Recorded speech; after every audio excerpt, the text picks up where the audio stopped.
Speeding. Speeding. Speeding. 5, 4, 3, 2, 1. The world is changing faster than ever.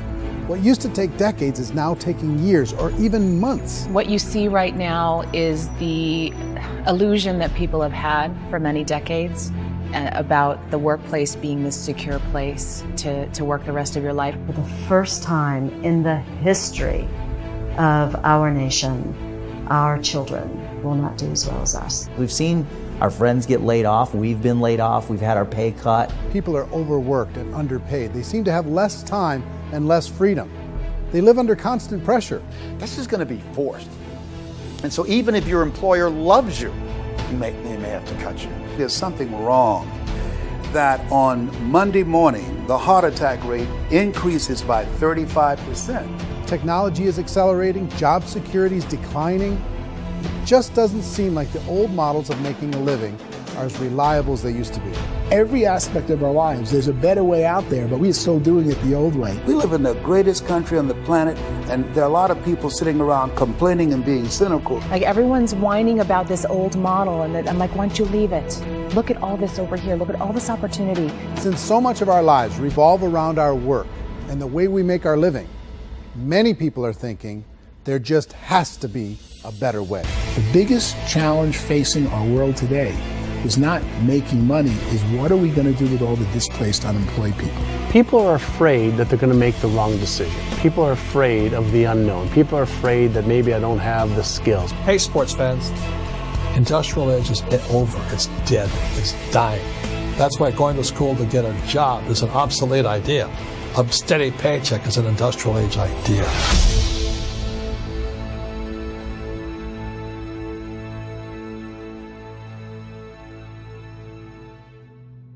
It's the search for answers that has brought us here together today.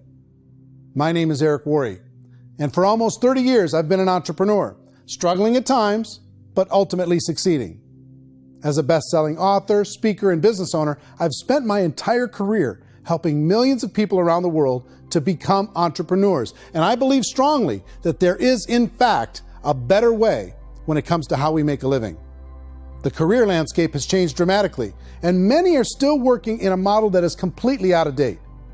What worked for previous generations isn't working as well for people today. In this film, we're going to explore 3 important questions. First, what's really going on in our working world today? Second, in this new economy, is it better to become an entrepreneur, or is it safer to work for someone else? And third, if a person decides to become an entrepreneur and start their own business, how can they do it without taking on massive risk? To help in this journey, I've brought together some of the greatest experts and thought leaders in the field of entrepreneurship to share the real facts with you. My intention is to give you new information that will allow you to make choices that are not limited by an old, outdated model. Let's start by understanding what's going on in our working world today.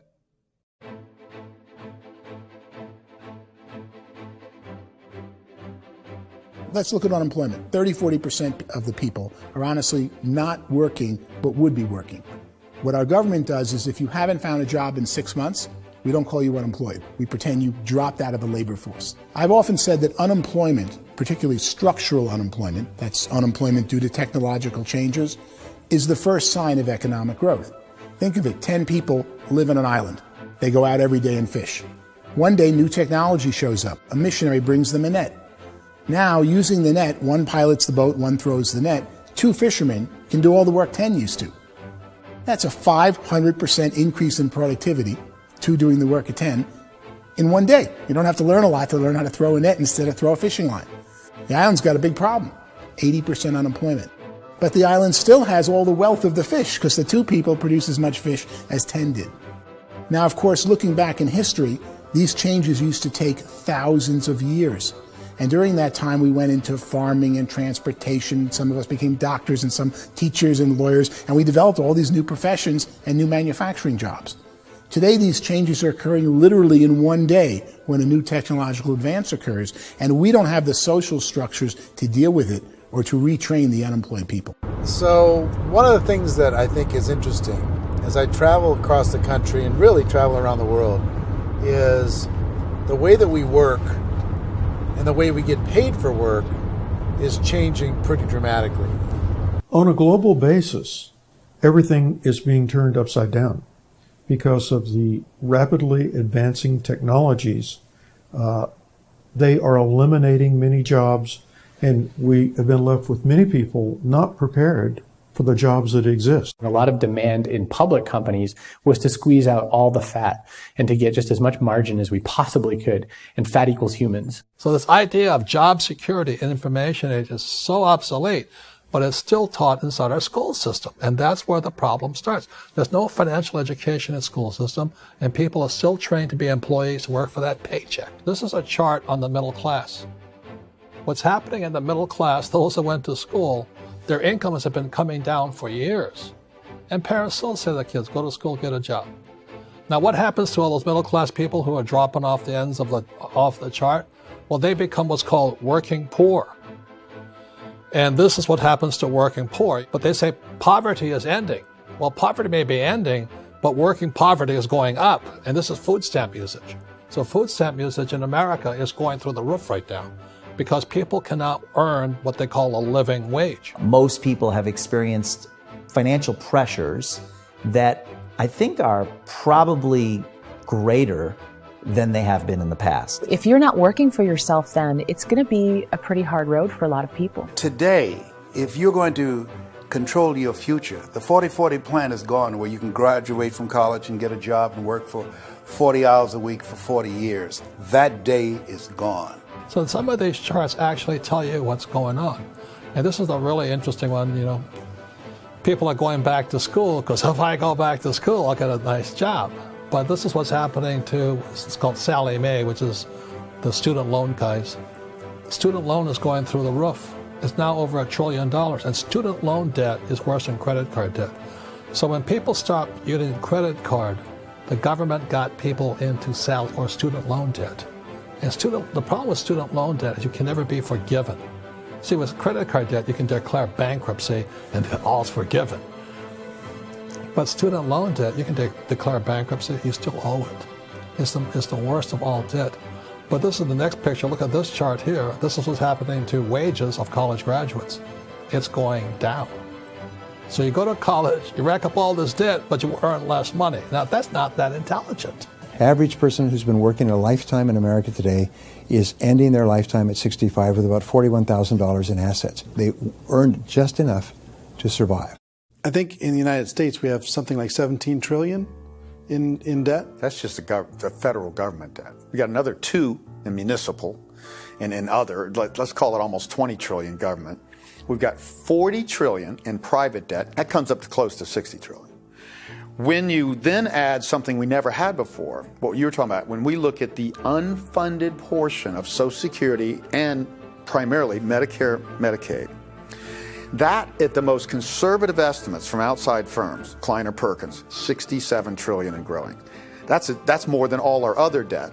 There's less conservative estimates that say it's 84 trillion or higher. I added up conservatively $127 trillion in total debt. Debt is a financial drug. When you take it to excess, it's like taking a drug. Yeah, it makes you feel better, it enhances your performance, but at a huge cost, eventually it kills you. And so that's what happens. We keep doing more and more debt, and you get less and less results, just like a drug, until the debt gets so high that it crushes the whole system. That's where we're at, 8.2 times GDP. You know who I feel sorry for? I feel sorry for the person who dreads going to work, who is sick to their stomach on Monday morning, who hates their alarm clock, who gets a little glimmer of hope on a Wednesday because it's hump day and says, thank God it's Friday. And they live for those 2 days a week where they get to be themselves and they don't have to be around people they don't like, and they don't have to play the political game in the office, and they don't have to live this half life. The person that works 50 weeks a year just to be able to have the 2 weeks for vacation. And you know what happens to most of them nowadays? They don't have a vacation. They have a staycation. They have time off of work, but they don't get to go where they want to go because they're overextended. They've got all this debt. They got all this situation. They hate their alarm clock. They can't sleep until they're done. They have to spend most of their life in traffic. I feel sorry for that group of people because there's a better way. They just don't know it. I see this really interesting attempt at rugged individuality in a 6x8 rectangle. And I feel like you're all the same, except for the little push pins of the pictures. There's different pictures. Yours is named Jenny and his is named Sujara, but it's the same people. And this is how they are, and they're just like the zombies, and there's no joy in there, there's no fun. There's always like the wacky woman who decorates her cubicle, and that's the most she can do there. You got to give her credits, right? The wacky cubicle woman. The basis for their life is worry. I'm worried, maybe I'll get fired. I'm worried maybe my company will go out of business. I'm worried I can't keep spinning the plates on paying the bills. I'm worried about how do I send my kids to college. I'm worried, what if the transmission of my car breaks? That's 2 or 3. I can't fix it. People live in a sea of worry, and it eats at them. Those signs that people held up during the Depression didn't say looking for gainful employment in a cubicle. It said looking for work. Work is what we're looking for. Job is just a unit of measurement. Work is what we're going after. It's time to look in the mirror and say, it's not the economy, it's my economy. It's my little world of where I am. I need to improve. I'm not going to wait for the economy to come back because, frankly, the economy is doing great in this country. So I'm here on Wall Street, the financial center of the universe, the financial capital of the world. This is where most people's money goes to at least be held for a time, right? With interest rates in banks being effectively zero, and many experts are predicting it's going to stay at zero for the next 10, 20, even 30 years, people feel like they don't have any choice but to put their future into equities, to put their future into the hands of other people on this stock market, and hope that the stock market goes up, hope that the stocks that their advisors pick or that they pick goes up. That's one way to go, I guess. It's my personal belief that if you put your future into the hands of yourself, in other words, you have earning power by yourself, I think you're a better investment than these guys. I think you controlling your future is a better option than handing over your retirement to these guys. The average household income in the United States is approximately $50,000 a year, what they call the middle class. To reach the top 25% of income earners, you'd need to earn at least $90,000 a year. To reach the top 10% would be a household income of $140,000, the top 5%, $190,000, and to be in the top 1%, you'd need a combined household income of at least $380,000 a year. So here's the question. What do you think would give you the best chance to move up and get to the top 10%, the top 5%, the top 1% or beyond? In my opinion, and in the opinion of many, many experts, the answer is to become an entrepreneur, to become your own boss. I think you have to be a business owner. I can't, the only time I ever say to someone it'd be great to be an employee is when they've already told me they've surrendered. I only tell people who are wounded spiritually that they should be an employee. And it's that feeling that you get when you pick up the backpack off the little Cub Scout and say, "Don't worry, little guy, we'll get you back to the camp." It is in no way a kindness when I tell someone they'd be a great employee. The other status symbol really increasingly is lifestyle. And people who can own their own business, maybe even work out of their house, that I tell you, people admire that. Like, gosh, I wish I could do that. The spirit of the entrepreneur is to be a risk taker and to be resourceful and unstoppable and to have a vision of yourself beyond where you are and not willing to settle for life as it is. You think about the great entrepreneurs, they're visionary, they have heart, they're willing to do today what others won't so they can do tomorrow what others can't. Personally, I don't think of the new economy, the old economy. I create my own economy. The entrepreneur's in control. I decide what the economy is going to be like. In the world of entrepreneurship, there are no limits. You can make as much as you want, depending on how much you want to work and how smart you are and how great a team you put together. There's no more lifetime rewarding business than being an entrepreneur. Why in America, where anyone could be anything, would people want to give up their freedom and become effectively a modern-day slave, told shut up and be here every morning at 7:30, leave at 5:30, and do what I tell you? If people decide to become an entrepreneur and work for themselves, they have some traditional options, but they're riskier than you might think. Any kind of a retail business, retail build-outs, is extremely expensive. Even just these small little yogurt stores where they're putting little yogurt machines and you get all the different flavors, you're spending $200,000, $300,000, $400,000 to open a yogurt shop. I would love to buy a Dunkin' Donuts, but it's $500,000 or so to start. I don't quite have that just-in-case money. Risking lose it all, and most guys do 2 or 3 times, and even big guys like Branson, because I'm such a fan of his, half his companies don't work. If you make $1 million, your problems are going to go. If you make $1 billion, your problems are really going to go. Just the opposite. You and I know when you're making $1 million, you get $1 million responsibilities. You make $1 billion, you got 1,000 times $1 million responsibilities. And most people say, I'd love to be my own boss. 70% of Americans would love to be their own boss, according to recent polls. But they don't know how to get there. Because what are you going to do? One, you could buy an existing business. If somebody's selling an existing business, you have to ask why. Usually because it's probably hard. It's probably not making as much money as they hope. 2, they could buy a franchise. A little less risk, proven system, but it's expensive to be able to do that. 3, they could start something from scratch. And that's where a lot of people feel like, I don't have the chops to do it. I don't have the money. I don't have the product idea. I don't have the expertise. I don't have whatever it's going to take to be able to get there, and I can't risk my family to do it. So, 4th, they could become an investor. A lot of people in this town invest to try and figure out a way, but you got to be pretty smart with that game too, right? Venture capitalists, who are the very best and most sophisticated in investing in new breakthrough businesses, make it on 1 out of 11. That means 10 out of 11 are mediocre or fail. Most of them fail. That's the risk there. An angel investor is lucky to get 1 out of 15 or 20. A business is a team sport. Like, I have to have accountants, I have to have engineers, I have to have systems designers, I have to have sales, marketing, I have to have accounting, I have to have mission statements, I have to have legal and all that. The average Joe Schmo, even me, I go out there, I don't have the skills to put a business together. I think the bottom line for the 4 traditional options is they take money, sometimes a lot of it.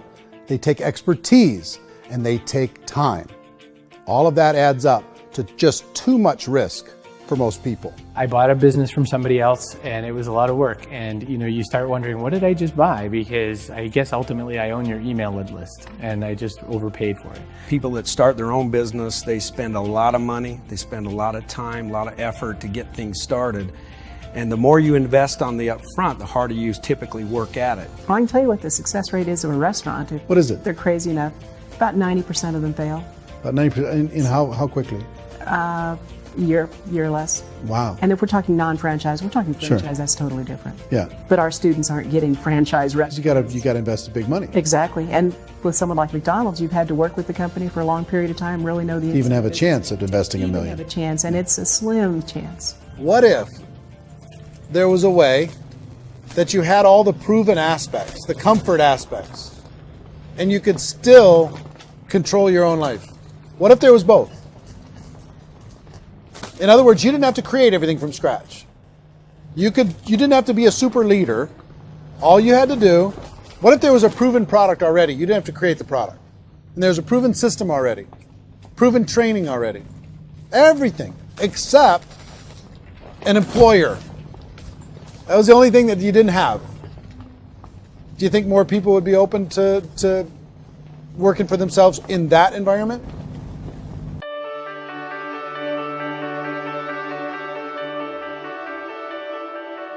In our search for a better way to make a living, we've come to the conclusion that becoming an entrepreneur is actually safer than being an employee. And through our look at the entrepreneurial options, one particular path kept coming up from expert after expert. And I think most people will find it surprising because it's certainly a non-traditional business model. That model is for people to start their own business and become an entrepreneur through the creation of a network marketing business. Some people call it direct selling because the product is being sold directly from the manufacturer to the end consumer, cutting out the middlemen. Other people call it multi-level marketing, or MLM, because there are multiple levels of commissions paid. The most common term today is network marketing, because network marketing best describes using a large group of independent distributors, independent entrepreneurs, to move a product or service more efficiently. So my friend here, Donald Trump, and I, we always write about the network marketing industry. And the reason we support the network marketing industry is because it really is a business school for entrepreneurs. Because most people come out of school looking for a paycheck. Oh, that's terrible. I would go into network marketing like that. I think if it didn't exist, we should invent it. It is that good. I think direct selling is a great way to do business today. It's very easy to get into that industry, and you can be self-employed, be, in effect, an entrepreneur. When we see multi-billionaires adding network marketing companies to their portfolio of companies, that would be a clue. When we see people who are very famous authors and very famous business people endorsing the industry, that would be a clue. These network marketing companies aren't $50 million companies. They're billions and billions of dollars. They lead the stock market. They're major companies. When we're going to get it? You know, and you're going to school to work for a paycheck. But if you want to be rich, be an entrepreneur. And network marketing gives you the spirit to be an entrepreneur. A traditional company will spend up to 50% of their total revenue on marketing. Network marketing companies use a different approach. Instead of having all that extensive marketing expense, they utilize a network of independent distributors to do the marketing for them. Now, why do they do this? First, because word-of-mouth advertising is so much more effective today than traditional media advertising. Second, some products need to be explained or demonstrated, and an independent salesperson can do that more effectively than an ad campaign. Third, it's completely efficient. The company only pays for the marketing of their product if a sale happens and not before. Imagine if Amazon allowed you to become an independent distributor and paid out 40% of its revenue to that distributor group. All you had to do as a distributor was recommend a product, and if a person bought it on Amazon, Amazon would take care of all the logistics, and you'd get paid for bringing the customer. Now imagine you got paid for every purchase that customer made for the rest of their lives. Well, Amazon doesn't offer this option, but network marketing companies do. 85% of all buying decisions in our society are made as a result of word of mouth or reputation. We're recommending things to each other all the time. You know, who's your dentist? Who's your doctor? Who's your lawyer? What detergent, are you using? What legal system are you using? What product are you using? We're talking to each other about the things that we love anyway. When you go into a big box retailer, you're lucky if the clerk looks you in the eye, much less gives you any detailed or accurate information about what you're purchasing. So of course, this personal information, this education coming from a friend, a neighbor, a relative, or even a stranger, but one who has experience with the product is extraordinarily valuable. As a matter of fact, network marketing can educate consumers probably better than any other form of marketing. It certainly can do better than advertising because advertising usually has a certain hype to it and you can only get limited information. So, network marketing trumps advertising. If you were a typical sales company and you wanted to sell $1 million a month worth of product, you might go find 100 superstar salespeople. The quota would be $10,000 a month. So network marketing as a distribution system just flips the numbers. So we use 10,000 happy, raving fans of a particular product, and we don't concern ourselves so much with how much product each one of them individually sells. If they sell just $100 or $200 a month, and there's 10,000 of them, you're selling $1 million to $2 million a month worth of product. And that's the best way I can explain how network marketing works. This is the marketing arm of the company. There's not money being wasted on bricks and mortar. There's not money being wasted on inventory that's sitting stagnant somewhere. There's not of employees standing around that don't have customers. These are people that are going to connect with customers. These companies allow people to become independent distributors for extremely low cost and with no minimum time or sales quota. Essentially, they own their own business and can provide as much or as little sales as they choose. In other words, the distributor gets all the benefits of traditional business ownership without the risk. The advantage of network marketing is the ease of entry, the low risk, and the low startup cost, because almost everything else has very high risk. You can get in for a minimal investment. You're buying into a system that's already been proven, products or services that have been proven to work. The keys to network marketing is providing an opportunity for the masses to get involved, providing an opportunity for the average person who doesn't have the resources to start their own business. All of this so far is fairly straightforward, but network marketing offers another benefit, and it's this benefit that makes it so interesting for entrepreneurs. Network marketing allows a distributor to build their own network of other distributors and then compensates them on the sales created by that entire group. Direct selling is, at its base, very simple. It's the sale of a product or service to an individual on a face-to-face, one-on-one basis, just the way we're talking right now.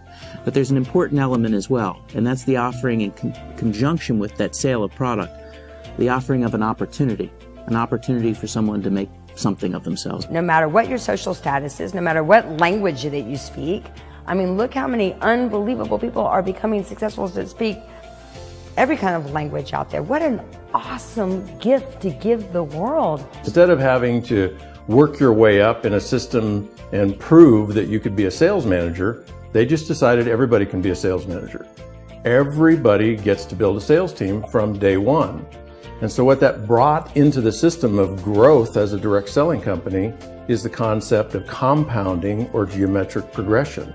Because now you can actually grow sales force very quickly because everybody is enrolling people in their own sales force. People who are like, oh, this is weird, I'm building a sales team, or what do you think you do at a regular company? How do you think a regular company works? Network marketing is the only industry that doesn't say your past determines your future. It looks at your past and says, okay, now what can we train you to do so you can have a great future? Every other employer out there wants to exploit you for what you already know, not teach you something new. Network marketing has the potential to save the United States and the world because it's going to teach people not to be employees, but to be entrepreneurs.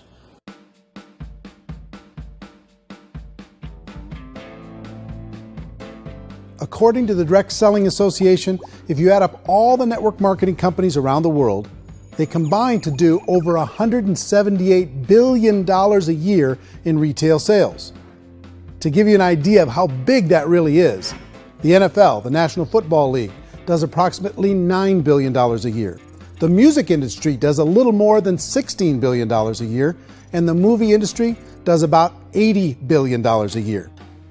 Using a conservative average, network marketing companies pay their distributors about 40% of that $178 billion in the form of commissions, which adds up to more than $71 billion a year. That's almost $6 billion a month. It's almost $200 million in commissions every single day. So it's certainly working, and people are making serious money in network marketing. With the growth of the direct selling industry over the last 10, 15, 20 years, we've seen a broader understanding of the channel. We have seen more and more people getting involved in the business. So our penetration in the marketplace has increased, and thus the understanding in the marketplace of who we are has increased. And we've seen non-direct selling companies look at the direct selling model and say, something's going on there. People are making money. Companies are being profitable, individuals are being motivated, product is being delivered to market. Maybe we should explore this. Some people think only the people at the top make money. Well, let's take a look at that as well. In the network marketing profession, there are roughly 500 people in the world who earn over $1 million a year. If you round that number up to $2 million a year, that adds up to about $1 billion a year. That takes the $71 billion paid out each year down to $70 billion. So where does the rest of the money go? The vast majority goes to part-time people making anywhere from a few $100s a month to many thousands of dollars a month. It goes to people who choose to make it a full-time career move and earning even more than that.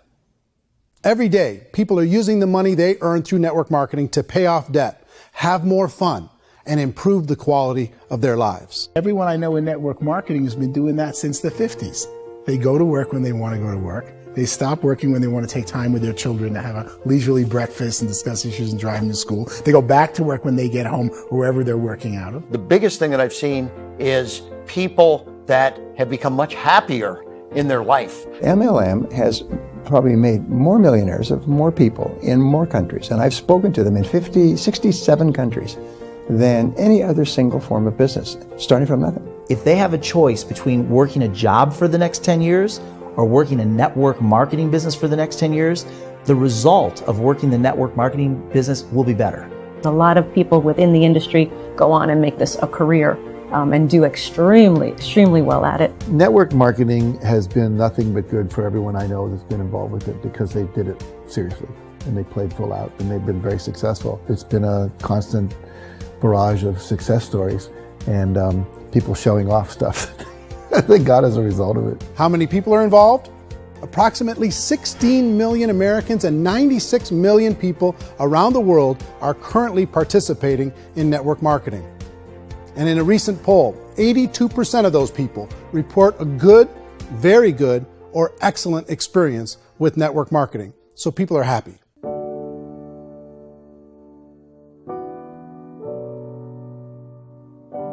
So I've taken a look at the network marketing profession and really tried to understand why so many people are confused as to the validity of this as a business. One is this pyramid shape. People get really messed up with this pyramid. Oh, it's one of those pyramid things. So I just think there are a lot of haters out there who really don't understand the industry and say, oh, it's a get-rich-quick scheme. It's a pyramid. Well, corporate America is a pyramid scheme. You know what I mean? It goes like this. You have thousands of MBAs, let's say working for Ford or General Motors or Coca-Cola. If all these MBAs, they're all trying to get to here, that's a pyramid. Only one guy's going to make it. Every 10 years, one's going to make it. Whereas you look at network marketing, it's like this. So you're here, and your job is to develop other CEOs coming up behind you. So it's an inverse pyramid. In network marketing, it's a very simple concept. If you sell product, you get paid. It is paid based on production. There is no first mover's advantage. There is no investment component where the more somebody spends, the more they're entitled to make. So the two are polar opposites of each other. It doesn't matter what shape the company is or the compensation plan is shaped, whether it's a circle or a pyramid or a triangle or a trapezoid, it doesn't matter. If compensation is coming primarily from recruitment, then you've got a problem. On the other hand, if an operation is basing their compensation to participants on the basis of sales, even when those sales are generated by people you've recruited, well, then you're a perfectly legitimate enterprise. That's the legal test. It's the practical test. Another issue that's been true in the past that is no longer true now is people used to be in network marketing loaded up with products that they couldn't sell and they ended up a loser. They ended up with a bunch of product in their garage. They ended up with a bunch of products sitting in their kitchen shelves or whatever. And they thought they could sell it and then they weren't willing to or able to sell it. And they ended up with a bunch of stuff and they were bitter about it. There was this thing called front loading where you had to buy if you bought $25,000 worth of product, you got better commissions and all this. Today, it's almost all done by computer. It's direct mail, comes from a warehouse somewhere else. You don't have to have all this inventory. You don't have to stock up. It's a paperless world now. Most of it's done online. You have a back office. It really works. And the technology has changed everything.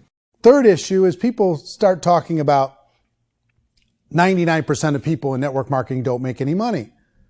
Well, we've talked about that over the course of this journey together.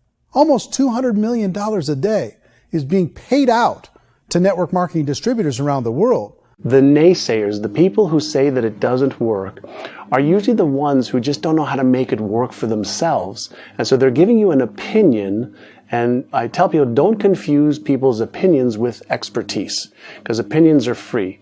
And don't confuse sincerity with the truth, because people could be sincerely wrong. But here's the reality inside of network marketing. The vast majority of people that get involved in network marketing just become customers, and they get involved to be able to purchase product at a lower price. If you take Costco as an example, if a person goes into Costco and gets a membership to Costco so they can get a lower price on the product, we don't call that person a loser because they have a bunch of product that they walked out with a smile on their face. Yet when some people want to take a look at network marketing, they say, well, those people, they're just using the product and they aren't earning an income, so they must be a loser. They're not a loser. They're a happy customer. That's the vast majority of people that are involved in network marketing. Now, a smaller percentage of those people decide to go build a business. They earn $300 a month, $500 a month, $1,000, $2,000. That's the bulk of earnings in network marketing. And then there's the few that really decide to take it serious, really decide to build a large network, really work to make that network very, very productive. And those people make huge amounts of money and there's no cap. What I do as an outside economist, just somebody looking at this industry like any other industry I speak and say, look, what's the realities of this? 1% do incredibly well. 10% generate some additional income at pretty low risk and effort. That's not, and 90% of people roughly end up customers. One thing that I think is real when it comes to people's perceptions about network marketing is people put this, and distributors, I think, involved in network marketing have some responsibility for this.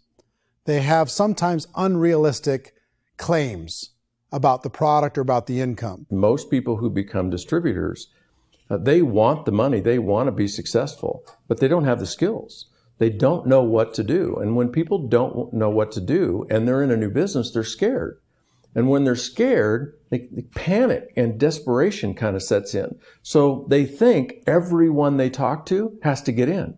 So if I talk to you and you say, well, no, I don't have time to do that, they're like, no, I need you. You have to do this or I won't be successful. So I start clawing on you. I start that desperation. So then I start making claims about the product, which are not appropriate, probably not even true. Or I start saying, let me show you how you can make all this money and you don't have to do anything, Eric. And so you just totally misrepresent the opportunity, and you're clingy with people because you think you need everybody to be successful, and you don't. You know, one of the messages that I try to deliver most forcefully to companies as well as salespeople in direct selling is that you don't have to overpromise. The reality is in network marketing, there's a lot of hard work involved. There's a lot of effort. You're going to have to develop yourself. It's a business like anything else. It's going to take some time, but in my opinion, it's better.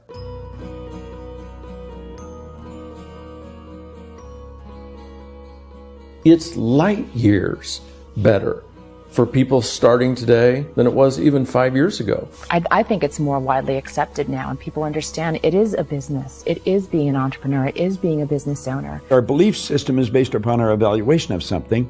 And frequently, if we reevaluate a situation, our belief about that situation will change. The industry has changed and it's grown up. It's totally transformed. You've got young people today that have grown up with social media, and they understand networks. They understand how people are connected through technology, and they understand how money flows through those networks.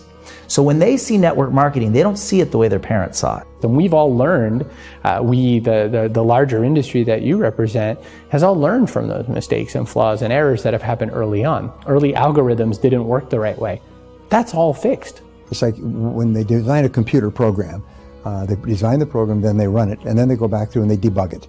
The MLM industry has been debugged. This is the day of being virtual, being able to run a business from your mobile phone. I mean, it's incredible. Companies are getting smarter. They're implementing more consumer protections. They're implementing more compliance training.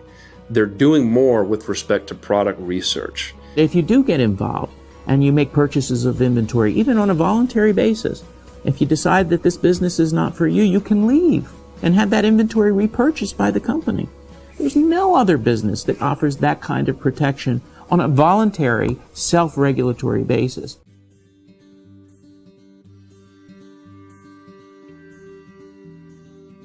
If you decide to look further into a network marketing business in order to generate more cash flow for your family, I would recommend reviewing the following 4 elements.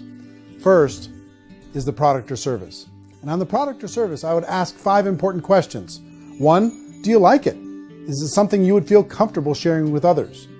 2, is there a recognized need in the marketplace? It's hard to create a need if one isn't naturally there. 3rd, does the product meet that need? Does it solve a legitimate problem for consumers? And 4th, is it priced to sell? Can it compete in the marketplace? And 5th, is it priced for profit? Is there enough margin for the company and the distributor to be able to generate income for the long term? If you can answer the questions on the product to your satisfaction, the next element to consider is the company itself. Is it well run? Do you believe in the founders or the management team? Do you feel they have what it takes to go all the way? See, it doesn't matter how good the product is if the management can't take care of the company. Good management can change with the times. They can handle adversity. They can make good decisions. Make sure you choose a company that can serve you for a long time. The third element to consider is the compensation plan. And with that, there are 3 important things to look at. First, a brand new person needs to be able to generate some money fairly quickly. It may be an obvious reason, but you can probably imagine the ripple effect of a distributor getting involved and having even a small victory fast. That can only help with the overall success of the organization. Second, a person should be able to develop a moderate part-time income in a reasonable period of time. As they develop their network and as their sales grow, they should be able to enjoy more benefits. And third, for the people who are really serious, for those who decide to really go pro in the network marketing profession, there should be the possibility to make a serious full-time income if they work hard and are committed to developing their skills. If you're comfortable with the product, the company, and the compensation plan, the last thing you should look at is the support that will be made available to you. Does the company have a website? Does it have a solid online reporting tool? Do they have comprehensive training available? Do they host events to help you build your business? If you decide to do this, what kind of a support system can you plug into? Choosing a network marketing company is a personal decision. But evaluating the 4 elements of product, company, compensation plan, and support is a great place to start. Is the company promising that you're going to get rich quick or that you can make a lot of money without a lot of effort? That's a red flag. Is there a product that you really believe in that you think can be sold? Or are you being told by salespeople or the person who's trying to recruit you or by the company itself that don't worry about the product, all you have to do is recruit other people into the business? Red flag, warning sign. If you're hearing that, take a second or even a third look. Get to know the customers, the products, the business, have some success, and see where the opportunities might take you to move up in the organization. You want to find out how concerned are they about my education, my training, and my development? Is there a space for me to grow? Most important question. Learn everything that you can about the product. Make sure it's something that you believe in, and learn everything you can about the industry and work that system. You have to be very passionate about whatever that company is doing. I would get involved. You can always test drive anything, the product, the service, the community, and then lean into it a bit. If it feels good, then lean into it a lot. Behind me is the Lincoln Memorial. And this is a place where Martin Luther King Jr. had his famous "I Have a Dream" speech. And at that speech, he talked about his dream for equality for everyone around the world, and that's a noble dream. But I think more people need to remember what it was like when they were kids and the dream was still alive in them. Before it got beaten out of them by reality, by this paycheck, by these responsibilities, and by having to live for this job to pay the bills. I think people need to remember that, go back to that. Once they know that there's a better way, I think their future is going to be much brighter. They can live a better life.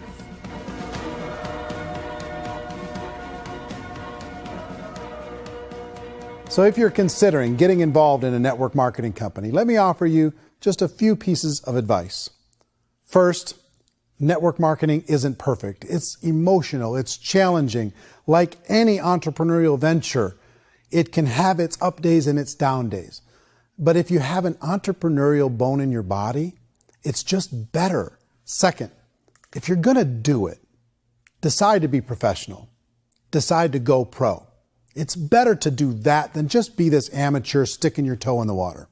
Third, as any professional, you're going to have to learn some new skills. And I promise you, inside of the network marketing profession, they're not too difficult to learn. Fourth, like anything worthwhile, it's going to take some time.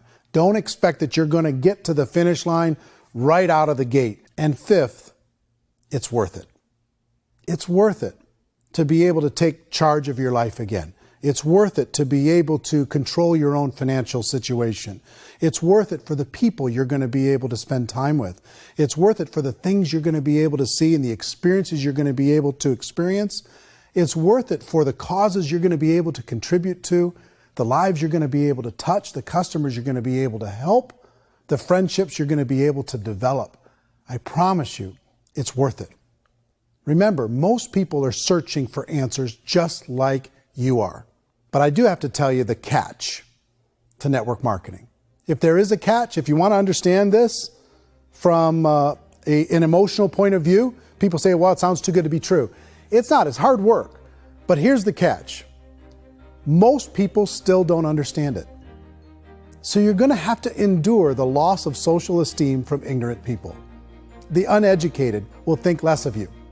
Now, if you can handle that, you're on your way. If that's going to destroy you, you know what? Entrepreneurship in general probably isn't in your future. If you can face that catch, you can become unstoppable. I want everyone to really contemplate this if they're not in network marketing. You're in a job, you probably have a mortgage, you have rent, you have debt, whatever's going on. You're in a prison. You work just hard enough to keep them from firing you, and they pay you just enough to keep you from quitting. Come on! I've been there, done that, and bought that t-shirt. In network marketing, if you run into failure, it's really just a homework lesson for yourself. There's no one to blame. You really have no excuse not to be successful. You just don't. People don't want to hear that, but there's so much available to you. If you want to be a good network marketer, be a student to the people above you, be a fellow traveler to the people on the same level, and be a teacher to those below, and know when it's appropriate to do which. People who are not afraid of asking people to buy things, or not afraid of persuading people with a chance they may say no, these people own the future. Nothing happens until something moves. So you got to go move, you got to go do something, or nothing's going to change in your life. In the beginning, you're going to do a lot of things that you don't get paid for. But as you go down the road, you get paid for a lot of things that you don't do. And your job is rehabilitate the spirit, the entrepreneur spirit in all of us. Get it back. Either give it a strong yes or a strong no, but no wishy-washy, dilly-dally stuff in the middle. There's dreams and there are nightmares, but I believe that the biggest nightmare of all is when you don't pursue your dream. You're going to see some monumental growth in this profession. It's an exciting, exciting time to be involved with the network marketing profession. The next 10 years, I see just exponential growth. When that tipping point comes, it's not a matter of asking somebody, have you ever heard about network marketing? You're really asking them, which company are you building your wealth in? We are here to fix the world, to improve relationships with other people, to improve other lives. And the real reward comes as an entrepreneur in any level from teaching somebody something and watching them soar. There is no greater reward.